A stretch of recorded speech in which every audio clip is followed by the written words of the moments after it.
అందుకే ఏ రోజు ఉండదు అంత తొందర, సండే మార్నింగ్ వస్తాయి గొడవలన్నీ. ఆదివారం ఉదయం స్ట్రెస్ అంతా బయటకు వస్తుంటది, మనకి టైం అయిపోతుంది, ఇస్త్రీ బట్టలు దొరకవు, హడావిడికి బ్లౌజ్ వేసుకున్నది ఎక్కదు, టైట్ అయిపోయింది, అది ఆమె అప్పుడే తెలుస్తుంది. ఎందుకంటే ముందు రోజు మనం చెక్ చేసుకోము సినిమాలు ఎప్పుడు. ఆదివారం బైక్లు ఎత్తుతుంటారు కొంతమంది, ఎందుకంటే వారంలో ముట్టుకోరు కదా, అది ఎక్కడో ఉంటుంది. ఆదివారం పగలు చర్చి పరిగెత్తితే నా వైపు లేదు, నా వైపు లేదు, నా వైపు లేదు అని వెతుక్కుంటుంటారు.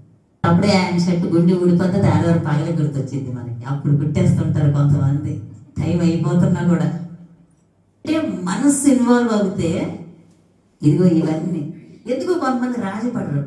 వేరే డ్రెస్ వేసుకోవచ్చు, సరే అది పట్టలేదు, పదం పడేసి వేరే వేసుకోవచ్చు, అప్పుడు కుట్టేసి అదే వేసుకోవాలి.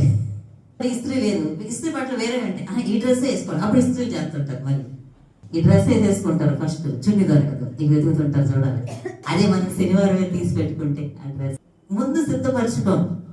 శనివారమే బట్టలు ఏ వేసుకుంటారో వేసుకుని ఇస్త్రీ చేసి బటన్స్ లేకపోతే చెక్ చేసుకుని కుట్టేసుకోండి. బ్లౌజులు లూజులు టైట్లు కూడా శనివారమే చెక్ చేసేసుకొని రెడీగా పెట్టుకోండి. బైబుల్, పాటల బుక్, పెన్ను, నోట్స్ ఏమేమి తీసుకెళ్తారో చర్చికి అవన్నీ ఈవెన్ వాటర్ బాటిల్తో సహా రెడీగా పెట్టేసుకోండి. ఇవన్నీ ఆదివారం మీకు స్ట్రెస్ లేకుండా సహాయపడతాయి. ఆదివారం మీరు గారెలు, దోశలు, పూరీలు ఇలాంటి టిఫిన్లు పెట్టుకోకండి. ఆదివారం సెలవు కదా, వారం అంతా చేయని టిఫిన్లు లేదు, ఆదివారం పెట్టుకుంటారు గారెలు. ఆదివారం పొద్దున వేస్తూ ఉంటుంది, ఇంకెప్పుడు వస్తారు చర్చికి. మధ్యాహ్నం ప్రార్థన ఇంటికి వెళ్ళేసరికి మాకు లేట్ అవుతుంది, అర్లీగా లేచి వండుకుని రావాలి. మధ్యాహ్నం లేట్ అయిపోతుంది, వంట చేసి 11 వస్తారు చర్చికి.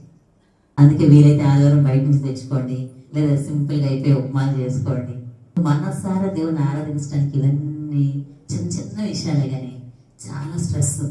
చివరం పెట్టించుకోవడమే, పద చీరలు కూడా ఉండవాలి పద అనుకుంటే చిరాకు వచ్చి అక్కడ కూర్చొని ఏమి మనసారా ఆరాధిస్తాం, ఇంకా ఏం వాక్యం మనసారా వింటాం, ఏం దేవుడు మాట్లాడతాడు. ఎలా ప్రాక్టికల్గా ఆలోచించాం చాలాసార్లు.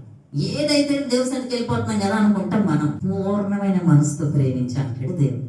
కంగారు, ఈ టెన్షన్లు పడుతూ నేను దేవుని సన్నిధికి వెళ్ళి దేవుని సన్నిధిలో నాకు దేవుడు ఏర్పాటు చేసినటువంటి ఆ సంతోషాన్ని పోగొట్టుకుంటున్నాను. నేను త్వరగా లేవడం, త్వరగా చేసేసుకోవడం, ముందుగా సిద్ధపడి రావడం, కానీ ఇవన్నీ దేనికి సూచన అంటే నేను దేవుని గౌరవిస్తున్నాను, దేవుని సన్నిధిని గౌరవిస్తున్నాను.